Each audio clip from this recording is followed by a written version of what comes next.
Okay, so this is the NDP campaign headquarters, the Jack Layton building. No surprise, there's Anne McGrath, Senior Advisor to NDP leader Jagmeet Singh. Hi, Anne, how are you? I'm good, how are you?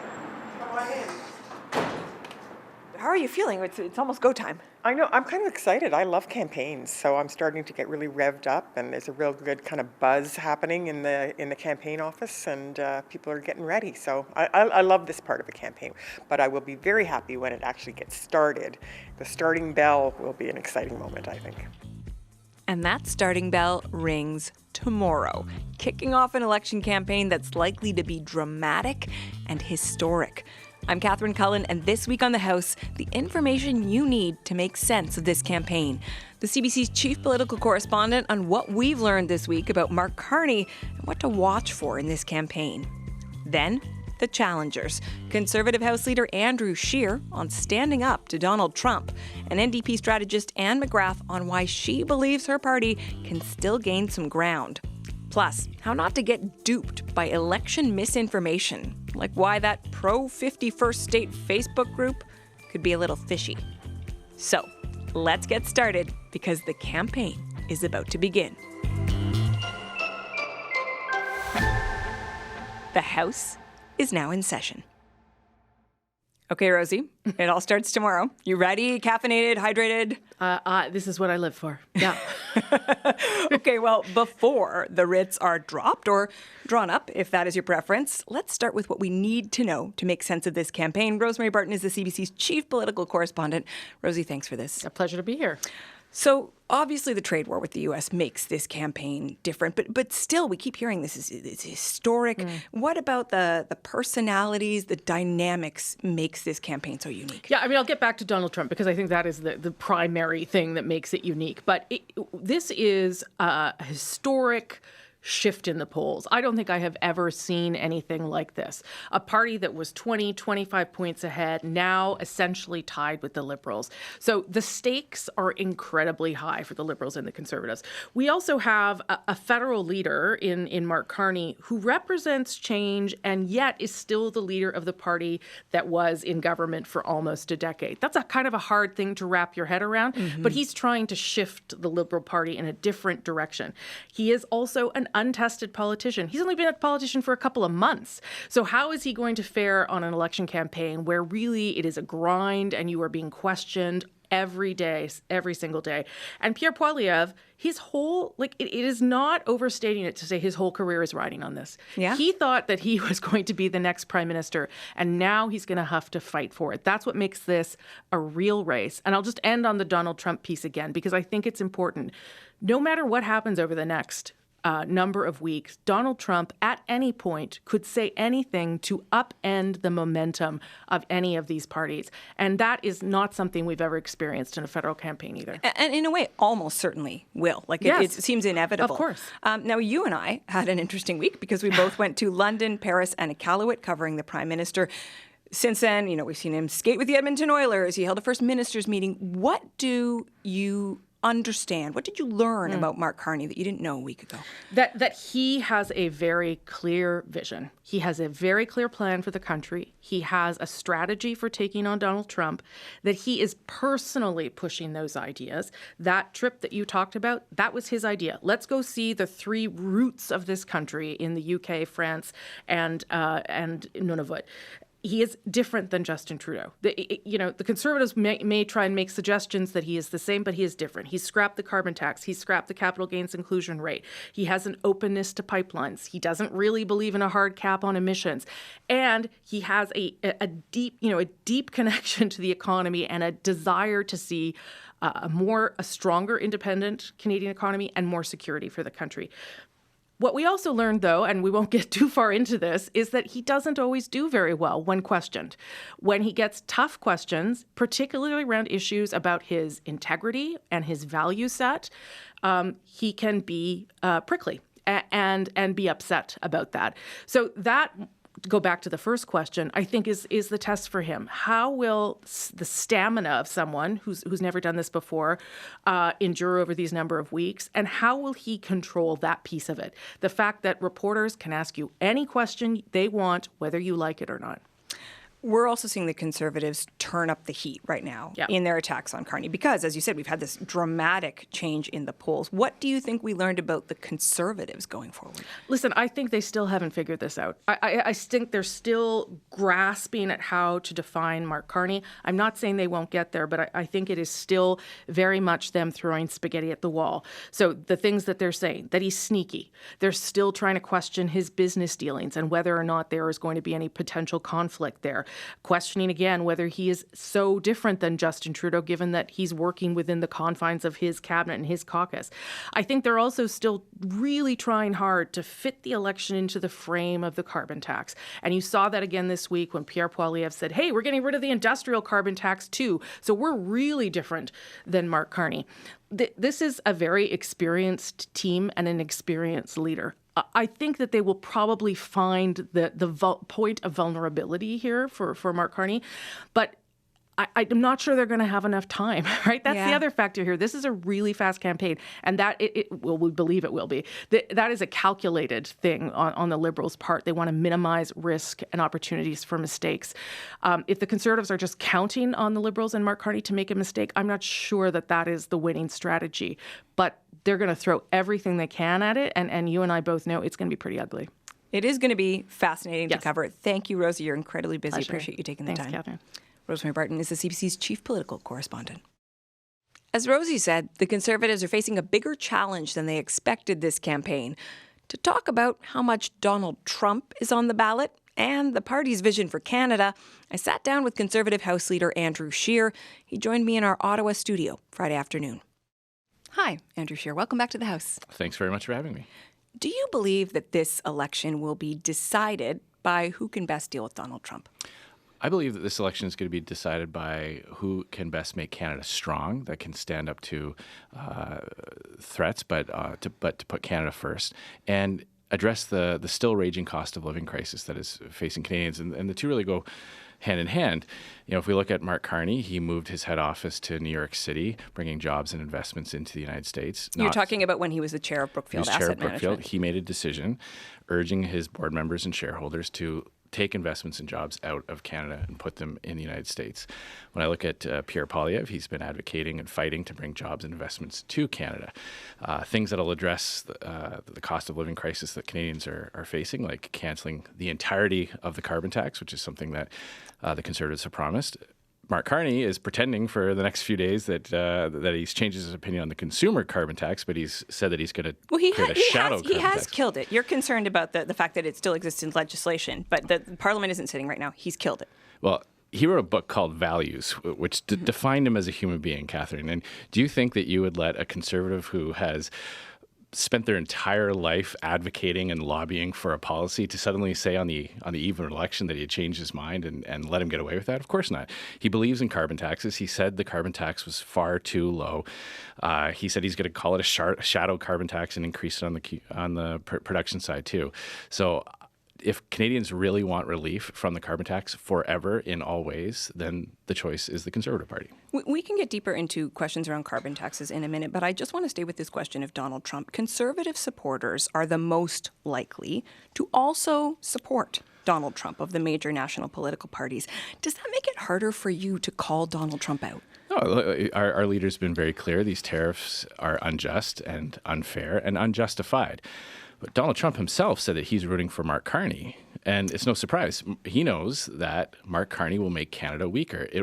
Mark Carney's policies will make Canada tougher to invest in, tougher to build things in. Mark Carney's already said he's going to keep the production cap on energy resources in place. So I think Donald Trump looks at a Mark Carney and says, right now, in fact, that's going to be better for the United States. His position on the emissions cap really isn't clear at this point. And of course, this is something that journalists will be asking Mark Carney about, I suspect. Make no mistake, it's a production cap. Today. It's a cap on being able to take Canadian energy out of the ground and sell it to the world. That makes us, that liberal policy makes Canada more dependent on the United States. So I believe that Donald Trump looks at Mark Carney and says, hey, if Mark Carney stays on as prime minister, it'll be easier for the president to bring jobs and investments to the United States. If it's Pierre Poilievre, then Canada's going to fight back and attract those jobs and investments here in Canada, make Canada stronger. You say you don't have any problem calling him out. The Liberals have called the trade war dumb. They said the 51st states suggestion is crazy. Would you go that far? Are you comfortable using that language? Absolutely.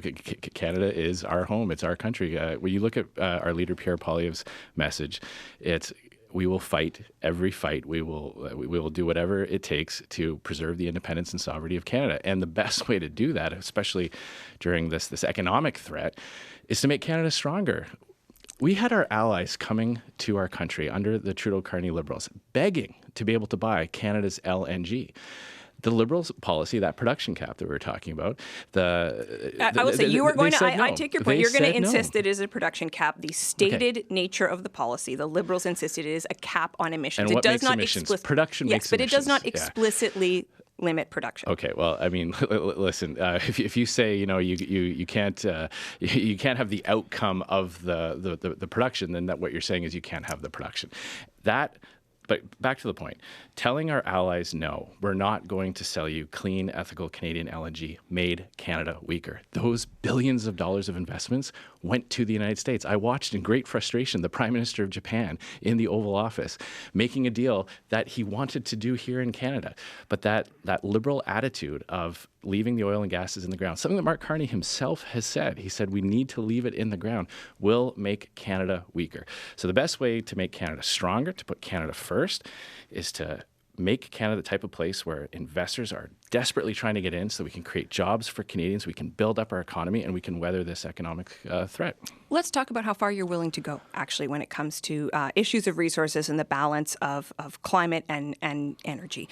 You are going to get rid of the backstop on the industrial carbon tax. Now, that is significant because it is responsible for a big chunk of the emissions reduction in Canada, perhaps as much as 40% by 2030, according to the Canadian Climate Institute. I'd like you to listen to Jonathan Wilkinson, Federal Natural Resources and Energy Minister. Here's what he had to say about this on Power and Politics this week. This is a pretty significant departure for Mr. Poilievre. Mr. Harper supported the idea of industrial carbon pricing. It actually originated in Alberta by a Conservative government. It wasn't questioned by Andrew Scheer or by Aaron O'Toole. And what Mr. Poilievre is essentially saying is he doesn't either think the issues around climate and around a strong economy are important, or maybe he's just a climate skeptic and he doesn't even believe climate change is real. Why abandon a concept that delivers results and is liked by a lot of Conservatives? Well, first of all, I just want to thank you so much for calling it a carbon tax, because it's taken me years to get the CBC to call it what it actually is, which is a tax. And it's interesting that it's only after the Liberals are trying to change their position that you changed your terminology for it. But I thank you for that. Look, Canada's not doing the world any favors when we drive away jobs and investments here only to see it pop up in other countries without those same environmental standards. So, for example, we can produce aluminum here in Canada at a fraction of the emissions that is produced when it's made in China.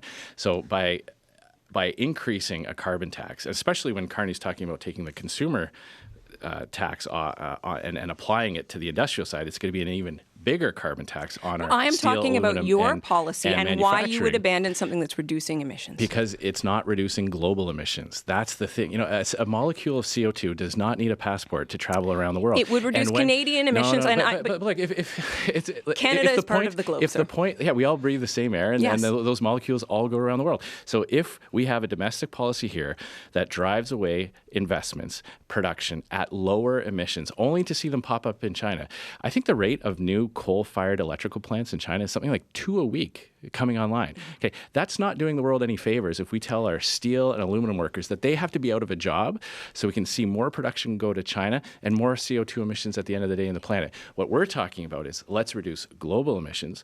Let's incentivize Canadian companies with incentives, not carrots, not sticks. And let's not see jobs and investments go to other countries. This is what we need to do to withstand the economic threats that we're facing right now and to bring back a quality of life that has suffered so greatly under Justin Trudeau. I mean, 2 million visits to a food bank, seniors moving into their cars, young people moving back in with their homes. The cost of living and the lack of prosperity in the country can be directly linked to Justin Trudeau's policies. We need a massive change. You are talking about bringing down then global emissions seems to be your argument. Are you comfortable with Canadian emissions going up? Is a Conservative government comfortable with Canadian emissions going up? We're on the eve of an election, Catherine. You're going to see a robust platform that speaks to Canada's and the Conservative tradition of responsible environmental management. It's a big tradition of our party that we do meaningful things. But if the carbon tax as it currently exists, either on the consumer side or on the industrial side, if the impact of that is more CO2 on a global level, that's not a good thing. You and I have talked about this several times. You're saying you're on the eve of a federal election. Will there be a climate policy? Will there be a meaningful climate policy to drive down Canadian emissions from the Conservative Party? There will absolutely be an environmental policy that will speak to Canada's emissions, and we will absolutely take away the entirety of the carbon tax, which drives jobs and investments to China, increases global emissions, and makes Canadians poorer. Mark Carney says he will keep it. Mark Carney says he will get rid of the consumer carbon tax. Anyway, I want to talk about your plan, Mr. Scheer. And Danielle Smith has put out a list of what she calls demands, those are her words, on energy, and said that if they are not addressed within 6 months of this election, regardless of who wins, there will be a national unity crisis. I want to know if you support a premier saying, meet my demands, or national unity is on the line. Well, look, I mean, I think, first of all, it's important to recognize that the Liberal policies have had a devastating impact on Western Canada. I mean, I represent a city where we have a steel mill that creates, that produces pipelines. Tremendous amount of job losses there when the Liberals canceled Northern Gateway and Energy East. A lot of people lost their livelihoods when oil service companies went out of business. And I got to tell you, the salt in the wounds from these Liberal policies is when American companies came up and bought at auction Canadian equipment that used to take Canadian resources out of the ground, and instead we had to watch those rigs and those service vehicles go across the border into the U.S. to make Americans richer. I will just point out on energy. East, Andrew Scheer, that the Liberals did not cancel it. I know the Conservatives have made the argument that it was the conditions that led to its cancellation, but it was not an action, a specific action that was taken by the Liberal government to cancel that project. But that's ridiculous. When you put so many rules and regulations that, by the way, don't apply to any other industry, the effect of that was to kill it. I'm trying to think of an analogy here that would be like, it's like, if you cut someone's brakes, you say, well, I didn't cause the car accident. It's like, well, yeah, you kind of did. I want to stay focused on this question of national unity. If you look at this list of demands, again, her word from Danielle Smith, it is things like ending the prohibition on single-use plastics. Is it really appropriate to say that national unity is on the line if we don't end the prohibition on single-use plastics? I didn't see the exchange, and I know that one reporter drew that out. I think if you look at the entirety of the policies, what Pierre Poilievre is talking about is bringing our country together by taking Western Canadian oil and allowing it to be transported to Eastern Canadian refineries, creating jobs all along the way and getting Canada off of foreign oil. Those royalties, the taxes that are paid by those Canadian companies, help pay for social services in every single province. So but is it fair to say national unity is on the line if we don't do what any one premier wants? Look, any time that you have on the eve of an election, premiers are advocating for their provinces, you're going to hear these types of things. But what Pierre is saying and what our party is saying is conservative policies bring our country together. It allows every region to be prosperous. It doesn't pick winners and losers within our regions. It lets every region, every province do what it does best.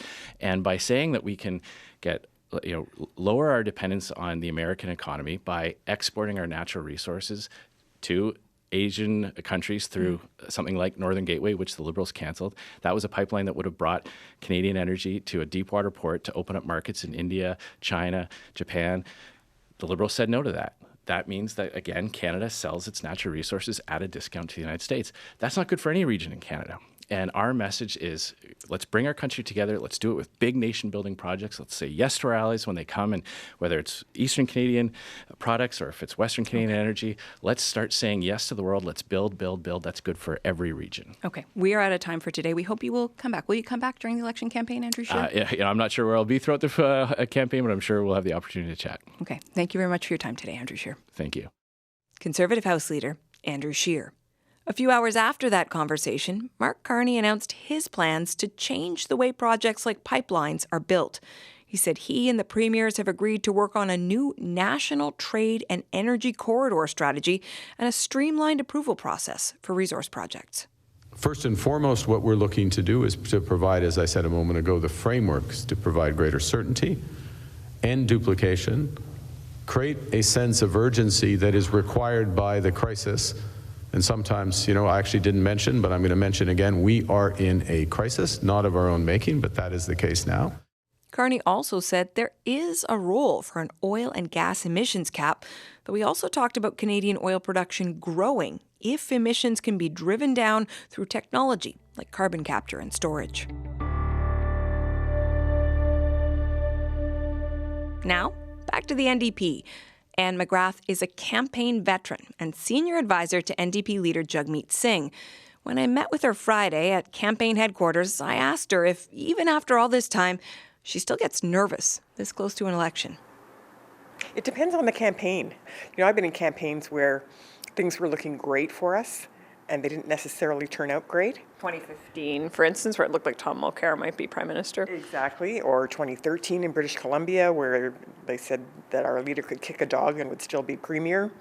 Didn't win. Did not win. But I've also been on campaigns where, for instance, in Alberta, when we started off with 4 seats and we were in single digits and then formed a majority government. That was with Rachel Notley, of course. Notley, and of course with Jack Layton in 2011, where our number, we were around 12, I think we were at 13% the week before the English leaders debate, and then won 103 seats. So you don't know what's going to happen in a campaign, but in some ways, I think we benefit a little bit in this one from being underestimated. I wonder, at this stage of the game, what is the work that needs to be done right now? Well, so much. I mean, like there's that old Lorne Michaels quote, good Canadian, which is that the show doesn't go on because it's ready. The show goes on because it's 11:30. So there's a lot of prep work to do ahead of time, but you have to keep working hard on it. So there's the leaders tour, getting the bus ready, getting the plane ready, getting the staffing ready. If we were to go upstairs into the nerve center of all of this, what would we hear? What is it like up there right now? There's a real buzz. People are working hard. People are exchanging ideas. There are meetings going on in small clusters. There's a digital team, and there's a candidate search team, and there's a fundraising team, and they're all busy working, talking to each other, making sure that they, stress test some of their ideas. The Leaders Tour has been active for quite some time now and is really making sure that we have a good, solid calendar of events that will highlight our leader, our candidates, and our platform and policy announcements that we're going to be putting out to Canadians.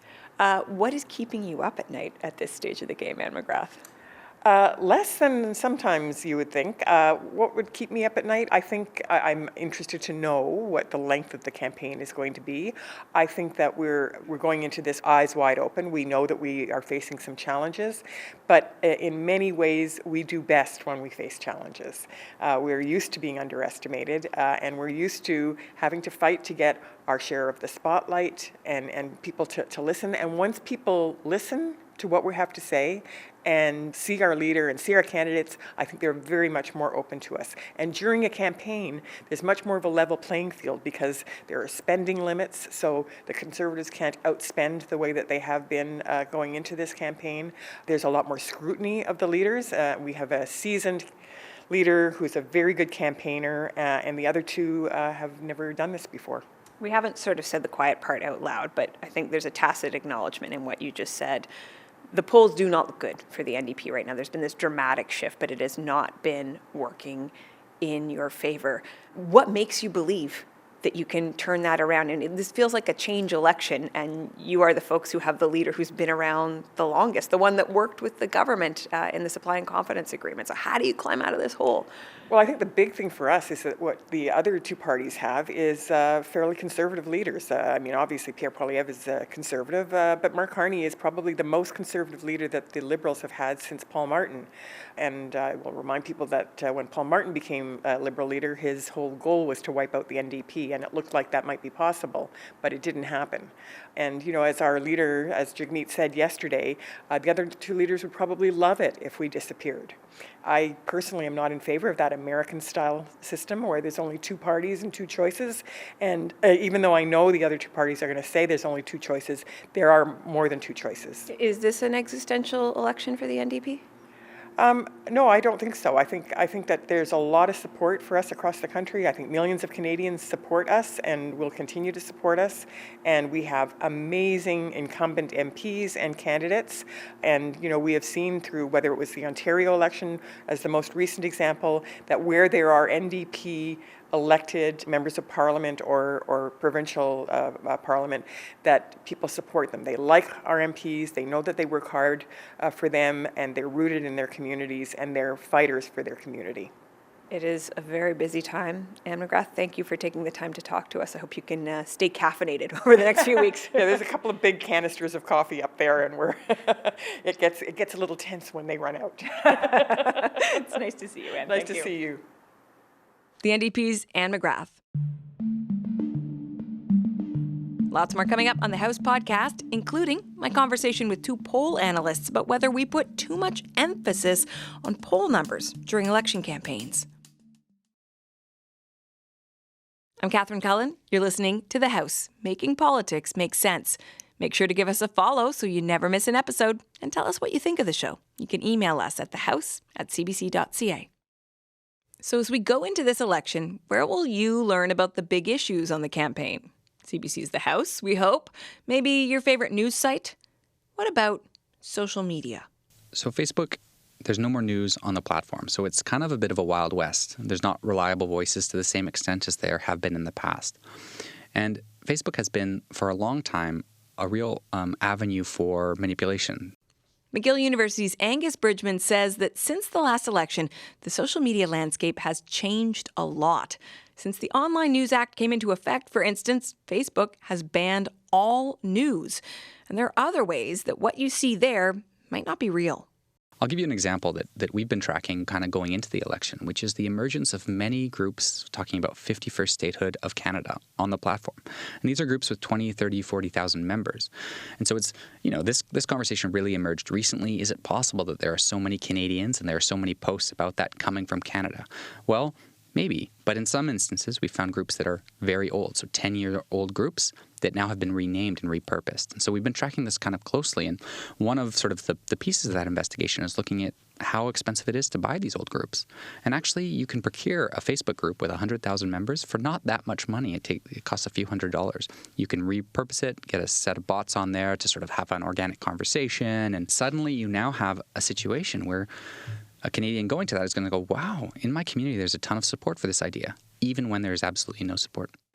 So if bots can try to influence how Canadians feel about the independence of our own country, what else is at stake? Bridgman's Media Ecosystem Observatory has taken a close look at the effect of social media on politics. They found conservative politicians and right-wing voices have become much more popular online, partly because they've been more savvy when it comes to social media, and partly because of who's controlling the platforms. Angus, what did you find about how X and Elon Musk might be affecting the popularity of some, and in this case we're talking conservative, political accounts? So what we see is over the last 2 years, an increase in engagement with kind of conservative members of parliament in Canada of about 52%. That's the best estimate we can do. So what that means is, as compared to 2 years ago, they're getting 52% more engagement. Liberals are down about 15%, and we really wanted to understand why and how that happened. And of course, there's a few explanations. Maybe they're rising in the polls, they're more popular amongst Canadians, maybe more Canadians are using X. And what we found is that it wasn't related to either of those things, and it really is a distinct phenomena on the platform X. So it's not like they're doing better on Instagram, Facebook, TikTok, YouTube. No, it's just that single platform, and it really speaks to the shift in that platform under the leadership of Musk. And so how concerned do you believe we should be about this? I think that is not the primary concern, the fact that that platform has sort of shifted. What we see is a gradual decrease in usage of X amongst Canadians. I'm not that concerned about things that are going on in the open. So we know Musk likes to tweet a huge amount, likes to post a huge amount, and gets a lot of attention. Canadians generally don't trust Elon Musk. He's one of the least trusted people in Canada, like in terms of, we do polls on this, and we find Canadians generally don't trust him. And it's out in the open. People can make that determination for themselves that this person who is close to the Trump administration, which is threatening Canada, maybe we're going to discount his opinion. That's the thing I'm less worried about. What I'm more worried about is something changing on that platform, or some decision by Musk or somebody else on the platform that covertly changes the discourse, and Canadians aren't informed about what happens. So imagine, for example, that on that platform, somebody at X decides Canadians advocating for 51st statehood are going to be amplified, and those refuting their arguments are going to be downranked. It's going to be very hard for researchers to identify that and to call it out during the election, during the sort of the thick and fray of an election. And so that's what's really concerning. And so what, if anything, can we do about that if you're saying it's hard to even identify? So me and many other kind of researchers and civil society groups across the country have a coalition that's sort of seeking to provide as much transparency and visibility into these processes for Canadians. And we have a variety of ways to do that, and we're going to be communicating directly with Canadians throughout the election. So that's kind of one thing. But I think generally there is this real thing that Canadians can do, which is to be super intentional about where they get their information during the election. There's been this great sort of buy Canadian movement in grocery stores where people are paying attention to labels. Think about applying the same ideas and same principles to what's going on in the information ecosystem. Think about how you can make sure that the sources of information you get are from Canadian voices who care about you and your community and your family. And if you go in that direction, you're probably off to a good start. I can see how people can make decisions where they say, okay, I'm going to trust, my local newspaper or a media outlet that I know well. But that's really leaning back into very traditional ways of consuming media. And we know that a lot of people who are out there are getting a lot of information from individuals, right? They're not going to these big platforms that are the legacy media or whatever term you choose to use. So if you're somebody who consumes a lot of information through Instagram or TikTok, or if the person who is listening has someone younger in their life who gets a lot of information that way, what would you say about best protecting yourself in that space? So this is going to be a challenge for all Canadians. For younger Canadians or those who primarily get their information on social media, actually there's a reasonable degree of sophistication in intentionality. One of the things that when you talk to people who use TikTok, for example, is that you can curate your algorithm to show or not show particular content. And people do this as they're trying to train their algorithm to give them content they care about. If you start to hear someone who's not from Canada and you see them, swipe away. You know what? Maybe they have something interesting to say, but it's not somebody who's acting in my best interest. And so try to curate that information feed. So that's kind of one part. And then the other part is just to make sure that you're going out and talking to other people about politics, about our country. Look, this is a key moment in our country's history. This is an opportunity for us to have a national conversation. And so that's not really going to happen on social media platforms. It's going to be very difficult because of some of the biases we've already talked about, but also just the overwhelming American influence on these platforms means that a Canadian conversation is going to be very hard to have. And so try to find other spaces in your community, friends, family, local outlets, or try to carve out spaces in social media where you can really have those Canadian conversations. The other thing, or one of the other things that makes this election different, is this sort of Trump 2.0 world we're living in. And we saw the U.S. president saying this week it would be easier for him to deal with a liberal than a conservative. That, quote, the conservative that is running is no friend of mine. Where do you think the line is in terms of American politicians? Like, we know Barack Obama perhaps liked Justin Trudeau better than Stephen Harper. Where's the line in when it's acceptable and when we're sort of tipping into foreign interference? So this is a tricky thing, and historically, other countries' leaders have been reluctant to sort of endorse politicians for a variety of reasons. That norm is clearly broken now, and it was broken by Obama, also broken by Trump. Again, generally, if it's happening online and it's open, people can see what's going on, we have to trust Canadians to account for that and to use that to inform the decisions that they make. And ultimately, in a democracy, we have confidence in our fellow citizens to make informed choices. So it's really that information manipulation, that covert, that hidden stuff that we can't see and we don't know is happening that's really troubling. So if Trump makes an endorsement, Canadians can look at that and go, okay, do I agree with Trump? Do I not agree with Trump? Why is he doing this? And they can sort of have that conversation. And in fact, there's been a really rich conversation in Canada following that. And I think it to the benefit of politics, to the benefit of our national conversation. So that doesn't trouble me. It's the capacity for manipulation that is very present. And we haven't talked that much about it, but just the unique combination of generative AI and bots today means that our information environment is much more subject to manipulation, and it's going to be very hard to see that. And so that's more what keeps me up at night than, Trump or Musk or whoever else in the open saying what they want. Like what? Give me an example in terms of the generative AI and the dangers.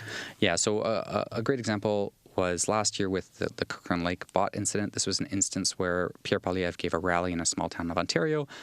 And a couple days after, there were thousands of bots on X tweeting about how they loved the rally and they were so thrilled and inspired. Clearly bot activity, clearly an example of generative AI as well in action, because no two messages were the same. This is an instance where on X, there's not responsible governance of the platform anymore. Bot takedowns occur, but typically too late. And it's very easy to procure bots. And so this is an example where, the conversation can be manipulated at scale by thousands of bots using that unique combination of technologies. What did we ever find out about who might have been behind that? So we did really a detailed analysis looking at the Kirkland Lake incident, and we thought it was, our sort of determination was it was probably a lone actor testing out a new marketing or political kind of manipulation strategy. It was relatively unsophisticated, but essentially they had set up a pipeline from an RSS feed or some feed of news content to a distributed bot that would then comment on those news stories. And it felt a lot more like a test. It had the characteristics of a test, trying to see how these new technologies could interact. They were using a relatively early large language model, so the messages weren't particularly sophisticated or human-like, and so it was kind of obvious that this was happening. But a much more sophisticated operation would absolutely be possible and could really derail the campaign, and so it's something to really watch out for. Given everything that you have laid out for us here, Angus, a lot of people who love politics or interested in politics there's a sense of maybe even excitement that this election campaign is underway. How are you feeling about this election campaign?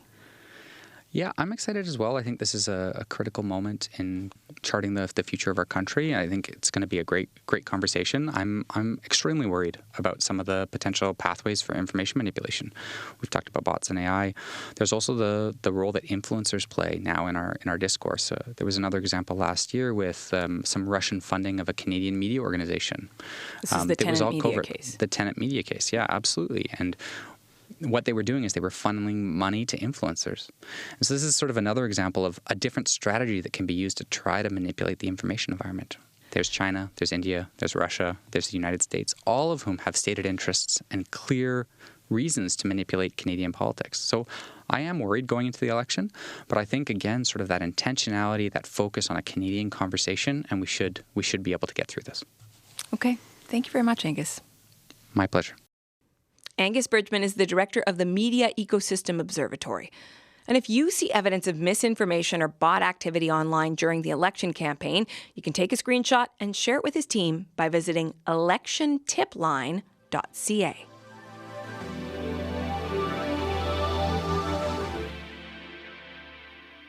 In the coming weeks, we're going to hear a lot about polls, so we figured just before the parties are officially off to the races, let's take a minute to better understand.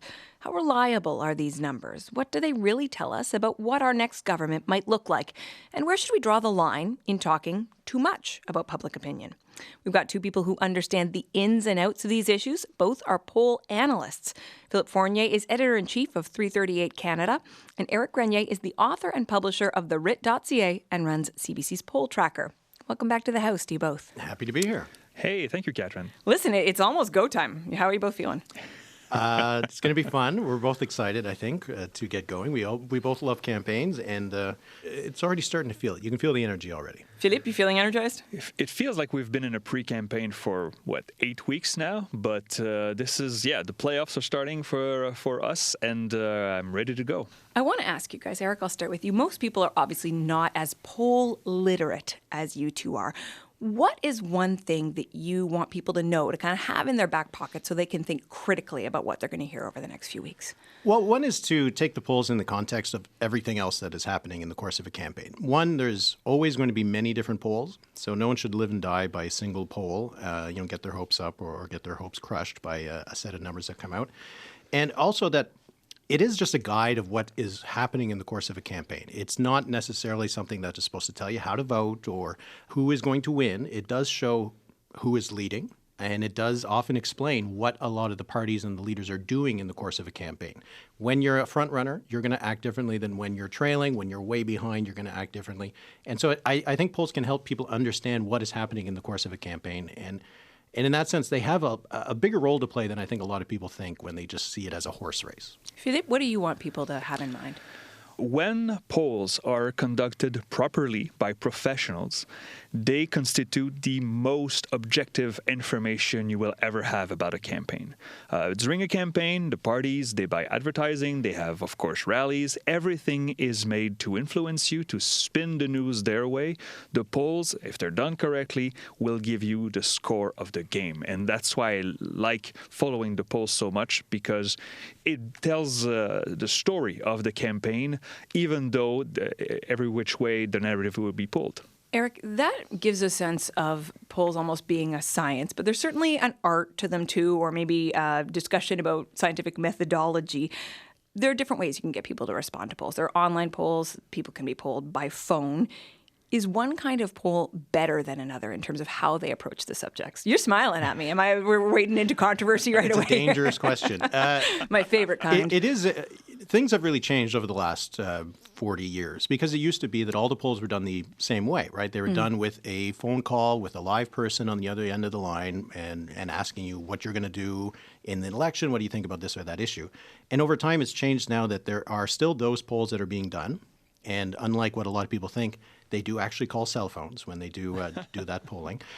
There's polling now done online. There's polling done with automated telephone calls where you get a pre-recorded voice asking you how you're going to vote. You put in your response into the keypad.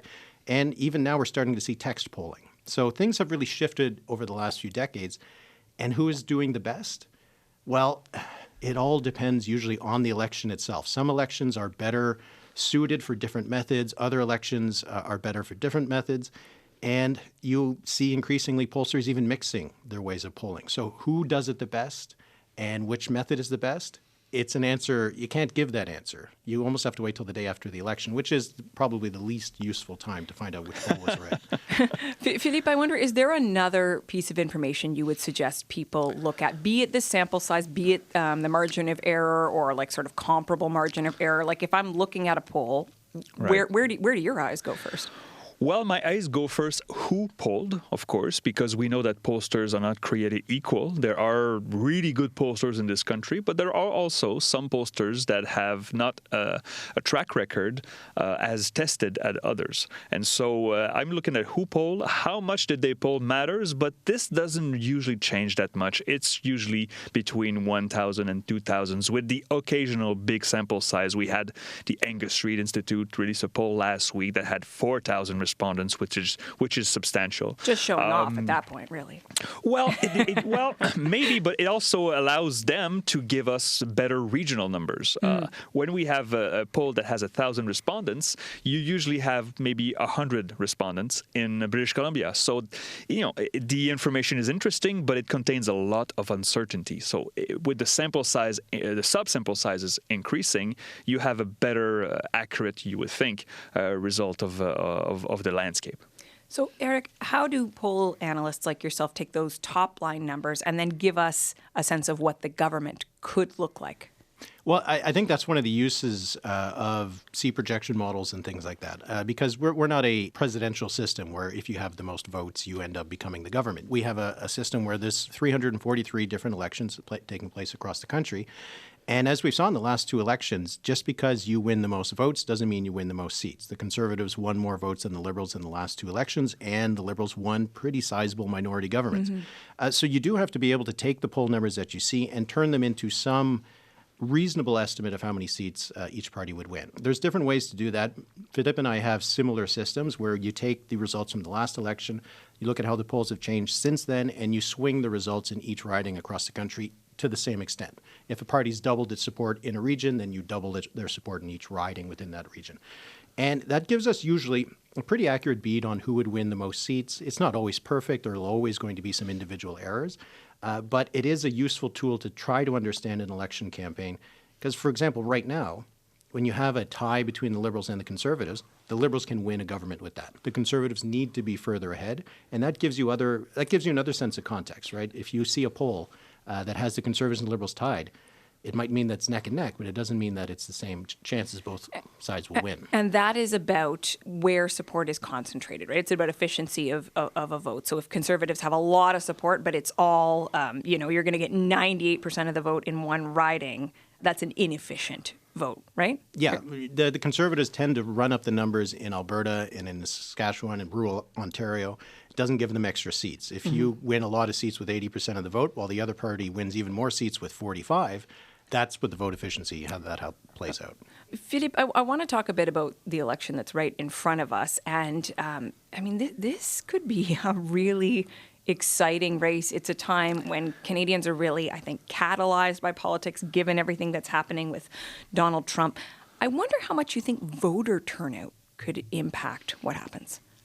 Well, that's a very good question, Catherine. Unfortunately, we rarely have very useful indicators on the voter turnout. It varies from one election to another. Of course, there's outside factors like the weather that could influence it. You would think that an election that's more competitive would draw more attention, and this election was not supposed to be competitive.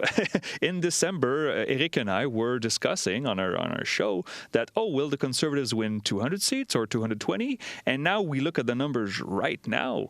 The Liberals enter this race as the favorites because of everything that's happened, because of maybe some missteps by the Conservatives. And so you would think that if the election is close and competitive and maybe a little bit, I'll say it, acrimonious, perhaps it will draw more people. A little bit, yes. So how would you summarize, Philippe, just how dramatic that shift has been? I mean, you talk about what you were talking about a few months ago, but what is it like? You're sort of, following the front lines of all of this. Well, I didn't find any precedent in this century of a turnaround that's been so sharp and so steep in favor of an incumbent that's been there for a decade. If you look at historical precedents, the Conservatives should win this election. The Liberals have the wear and tear of a decade in power. They had a very unpopular leader at the end of his reign, and they were leading in every poll, not by double digits, but by 20, 25, and sometimes a little more points over the Liberals. This was the Conservatives' election to lose.